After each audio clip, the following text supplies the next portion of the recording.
partir de hoje, o Jornal da Tribuna vai entrevistar todos os candidatos à Prefeitura do Recife.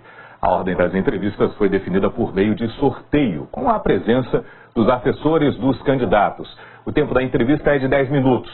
Hoje vamos receber a candidata Priscila Krause, do DEM. Priscila Krause é deputada estadual, foi vereadora do Recife por 2 mandatos, formada em jornalismo pela Unicap, foi assessora da Secretaria de Justiça do Estado e assessora parlamentar. Boa noite, candidata. Boa noite, Raulney. Boa noite a todos que estão nos assistindo em suas casas. Por que a candidata Priscila Krause é a melhor opção para o recifense? Eu venho já há 12 anos de vida pública me preparando, não apenas para ser prefeita, mas me preparando para conhecer o Recife e tendo sobre o Recife um olhar de recifense e um olhar daquela pessoa que procura as soluções para os problemas que as pessoas enfrentam no seu dia a dia. Para ser prefeita de uma cidade, se precisa liderar um processo de transformação com o envolvimento de toda a sociedade. E eu me considero preparada para liderar esse processo e que isso traga uma melhora na qualidade de vida das pessoas. Candidata, a qualidade de vida passa por saúde, é uma preocupação do recifense que salta aos olhos. O que pode ser feito pela saúde no seu mandato? Pode ser feito muita coisa pela saúde, precisa ser feito. O que não é necessário é reinventar a roda. Porque o que o município é capaz de fazer e tem por obrigação de fazer, está lá preconizado, está lá determinado no Sistema Único de Saúde, no SUS e pelo Ministério da Saúde. Então o que a gente precisa fazer é colocar as 126 unidades de saúde da família que existem hoje no Recife para funcionar, para que elas funcionem bem, para que elas tenham equipe de médicos de saúde completas, para que tenha a equipe de saúde bucal, para que o dentista esteja lá no posto de saúde para cuidar da saúde da boca das pessoas. A gente precisa que o remédio chegue até a farmácia do posto de saúde e seja distribuído. Agora, para isso, precisa, antes de mais nada, usar as informações, o banco de dados que a Secretaria de Saúde tem para transformar isso em programas e em ações. O que é que eu quero dizer, e aí eu vou exemplificar bem direitinho. Por exemplo, as mulheres grávidas hoje no Recife, elas fazem o seu pré-natal dentro da rede municipal. Se a gente sabe quantas mulheres estão grávidas e daqui a quanto tempo elas vão dar à luz, a gente tem condição de melhorar a oferta de vaga, de leitos, para que elas possam dar à luz com dignidade. Agora, para isso, precisa gerenciar esses dados, informatizar esses dados.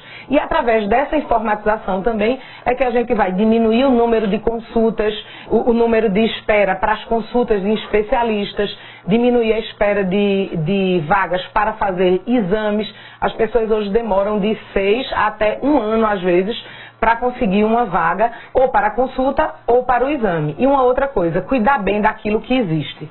O que não pode acontecer é iniciar uma obra de uma UPA especialidade, por exemplo, como é o caso do Ibura, deixar essa obra parada depois de consumir 3 milhões de reais e não mudar a realidade das pessoas. O assunto de segurança também é muito importante para o recifense. Como a prefeitura, que não cuida exatamente de segurança, não está no seu primeiro papel, mas não pode deixar de colaborar e fazer ações e promover convênios que venham a auxiliar. Esse é um assunto que a cada dia toma um espaço maior na nossa vida e no nosso cotidiano, até porque nos últimos 3 anos o número de homicídios no Recife aumentou 32%. E ao contrário do que as pessoas pensam, a prefeitura tem muito sim o que fazer. Primeiro, a prefeita tem que tomar para si a responsabilidade. E eu vou tomar para mim a responsabilidade de comandar as ações do município, que cabem ao município, no combate à violência. Por exemplo, iluminar a cidade. O Recife hoje é uma cidade escura. Ela precisa ser uma cidade iluminada e tem dinheiro para isso. As pessoas, aí eu digo para cada um que esteja nos assistindo, olhe lá a sua conta de luz, que a maioria de vocês pagam uma coisa chamada CIP, que é a Contribuição de Iluminação Pública. Ano passado, a prefeitura arrecadou 69 milhões de reais com isso. 22 milhões foi para pagar a conta da CELP, claro, tem que pagar, e cerca de 10 milhões de reais foi para manutenção.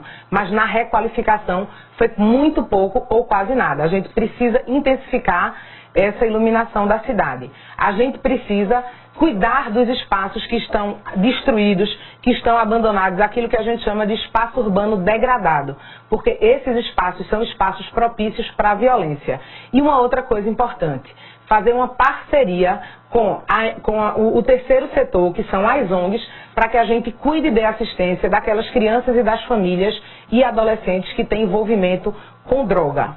E uma sugestão que eu recebi numa reunião com mulheres, foi que eu peguei essa sugestão de imediato, foi exatamente a criação de núcleos de mediação de conflitos nos bairros, com foco na violência doméstica, para que a gente diminua a violência contra a mulher. Então, é importante sim que a Prefeitura tenha um papel fundamental nisso, porque em todos os lugares do mundo que enfrentou a questão da violência e diminuiu os índices, a Prefeitura, o Poder Local teve um papel fundamental e decisivo nisso. Nós já temos 5 minutos de entrevista, viu, candidata? Armaria a Guarda Municipal?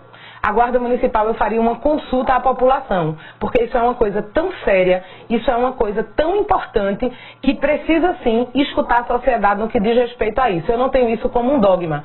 Tem gestor que diz, não, de jeito nenhum, jamais armar a Guarda Municipal. Não, não cabe dogma na administração pública, cabe debate e discussão. Agora, com certeza, o papel da Guarda Municipal precisa ser repensado e ela precisa ser reestruturada para atuar firmemente, porque é uma categoria extremamente comprometida. Candidata, a Recife é uma cidade hoje com dificuldade na mobilidade. Quais são seus projetos para fazer o Recife andar melhor?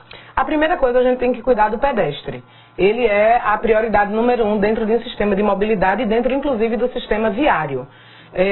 Então, a gente vai modificar a lei das calçadas, a gente vai transformar as calçadas em corredores de pedestres e hierarquizando, começando por onde tem o maior fluxo de gente, que são exatamente os corredores de transporte.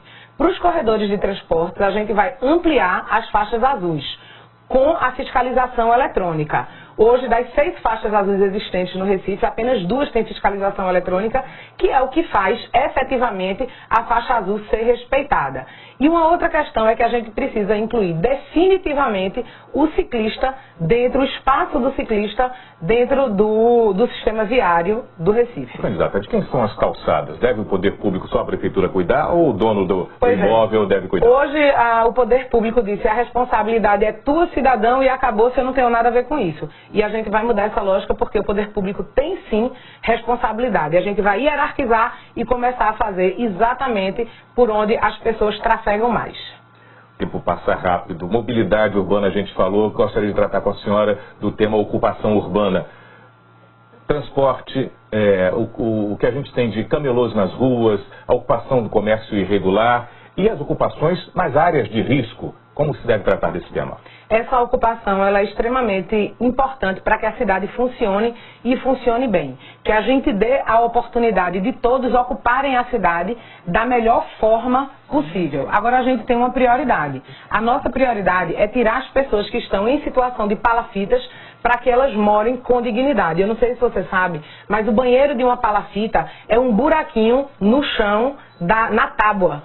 E as crianças caem ali e elas morrem. A gente precisa mudar essa realidade. Além disso, tem um cuidado permanente, não operação inverno, não operação verão, mas um cuidado permanente com as pessoas que vivem em área de risco nos morros da cidade. Uma obra que se diz que o administrador às vezes não se interessa muito de fazer porque não aparece saneamento. E só 30%, 36% do esgoto no Recife hoje é tratado.